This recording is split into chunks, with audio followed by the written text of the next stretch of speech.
ও আমার মায়েরা, অনুরোধ করছি একটু স্বামী আদর দিয়া যত্ন দিয়ে বুঝান যে দেখো নইমের বাপ, তুমিও মরো না, আমাকে মারো না।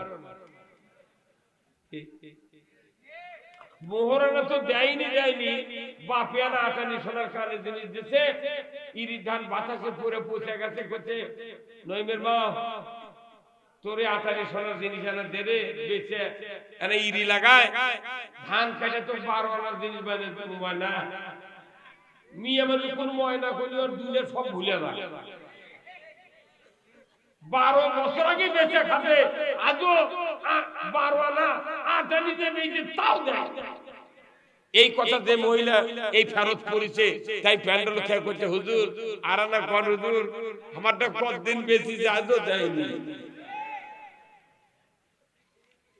যখন মহিলাদের কানের জিনিস কোন স্বামী বেচে, নাকের গলার জিনিস বেচে, তখন আয়না দিয়ে মিয়া মানুষ কোন দিনের মধ্যে একবার আয়না দিয়ে মুখ দেখতে দেখে না, তখন দেখে যে কানের জিনিস দেয়, তখন মনে মনে আল্লাহ এমন বাচ্চার সাথে বাপে বিয়ে দিচ্ছে, বাচ্চা থাকতে বিদ্যা বানাবে। মহিলাদের সোনা পরা ফরজ। বিবাহের যখন বাজার করি আমরা 1 নাম্বার হচ্ছে লিখি যে নাকফুল। একটা আপনার স্ত্রী যদি বছরে 1 আনি 2 আনি করে সোনা দেন, আপনার পায়ের পাতা আপনার স্ত্রী চাটে থাকে, সেই স্ত্রী বান্দি করে রাখে, মোহরানা তো শোধ নাই আর ওরই জিনিস মুঠ বেচে খায়। আমার কি এক যুবক বইয়ের লাখের ফুল রাত্রে ঘুমাচ্ছে, সুতা দিয়ে পেঁয়াজ দিয়ে তুলে লেতে বেঁচে দুয়ো সারা রাত ফুল উঠতে নাই, দিন 7 দিন খুঁজে খুঁজে না পারে, বউ কথা আমি থাকবই না, আমার ফুল লাগতে কি পরে আমাকে দেয় করছে হুজুরে, আমি বলবো আমি দিলে কবরে দিয়ে জানি না, বলে হাত কালান দিলে হবে না, তো হয়তো লিচি নয় পড়ে গেছে, তোমার ফোকর বোধহয় পড়ছে, হচ্ছে না ফোকর লয়, বলছে আমি বাড়িতে থাকবো না। শেষ পর্যন্ত রাত্রে ওর স্বামী করছে, তুই আর যাস না, ফুল আমি ফুলে রেখে বেঁচেছি রে।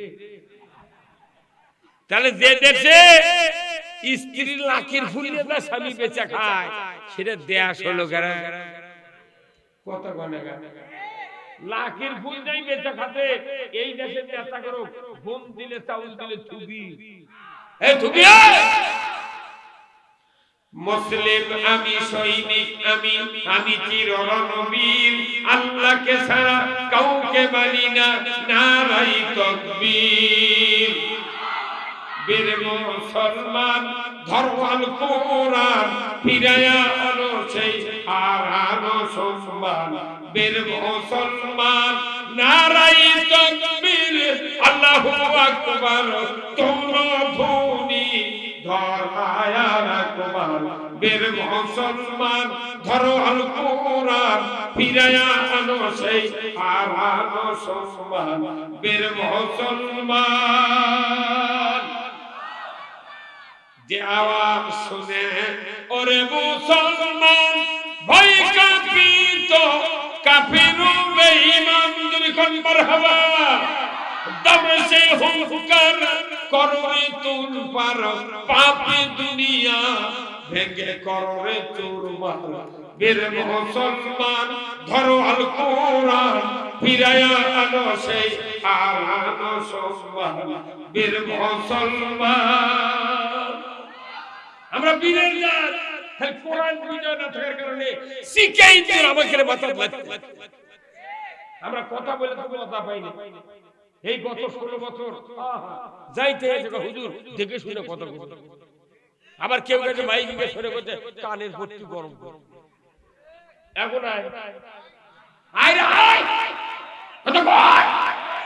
এই সুযোগ কে করে দিল? আল্লাহ। আমাদের যুবক ভাইরা রাসূলের যৌবন বয়সের আদর্শ যদি আমার দেশের যুবকেরা মানত, আমার দেশের যুবকেরা জান্নাতি যুবকদের পরিণত হতো। আমার দেশের মায়েরা যদি হযরত খাদিজার 55 বছরের আদর্শ মেনে নিতে পারতেন, আমার মায়েরা জান্নাতি মা হয়ে দুনিয়া থেকে বিদায় নিয়ে যেতেন। আমার ভাইরা, নবীজির 25 বছর বয়স, খাদিজার বাড়িতে রাখালি করছেন। আল্লাহর নবী সকালবেলা খাওয়া দাওয়া করে চলে যাচ্ছেন মরুভূমির প্রান্তরে, দুম্বা নিয়ে ছাগল নিয়ে হযরত খাদিজা মক্কার 7 জন ধনী ব্যক্তি ছিলেন, তার ভিতরে 3 নাম্বার ধনী, জোরে করেন সুবহানাল্লাহ। 3 নাম্বার ধনী হযরত খাদিজা। উনি জানালায় বসে দেখছেন মুহাম্মদ যেদিন থেকে আমার বাড়িতে পদার্পণ করেছে সেই দিন থেকে দুম্বার বাচ্চা দুটো করে হয়, দুধ বাড়ে, বকরির বাচ্চা বাড়ে। কি হয়েছে মুহাম্মাদের পা দেওয়ার কারণে, কিসের রহমত আসলো? উনি একদিন হঠাৎ করে জানালায় বসে দেখতেছেন মুহাম্মদ মরুভূমির প্রান্তরে যায়। দূর থেকে দেখতে পাচ্ছেন যে মরুভূমির ভিতরে মুহাম্মদ হেঁটে হেঁটে যাচ্ছে, কিন্তু মাথায় ছাতা নাই, কাপড় নাই, অথচ মুহাম্মদ সাল্লাল্লাহু আলাইহি ওয়াসাল্লামের মাথায় আল্লাহ ছায়া দিচ্ছে না কে দিচ্ছে দেখতে পেলেন না, শুধু দেখেন মুহাম্মদ ছায়ার ভিতরে হেঁটে হেঁটে যায়।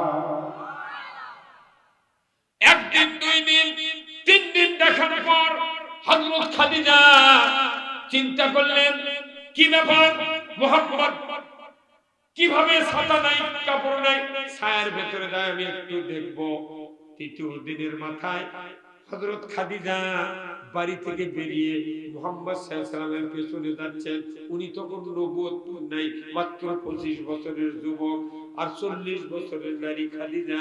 একটু দূরে গিয়ে দেখে আল্লাহর নবী মুহাম্মদ সাল্লাল্লাহু আলাইহি ওয়াসাল্লামের মাথায় সূর্যের সামনে একটা মেঘ খণ্ড এমন ভাবে কে যেন সেট করেছে। আল্লাহর নবী জোরে যায়, ছায়াও জোরে যায়, আস্তে যায়, ছায়াও আস্তে যায়।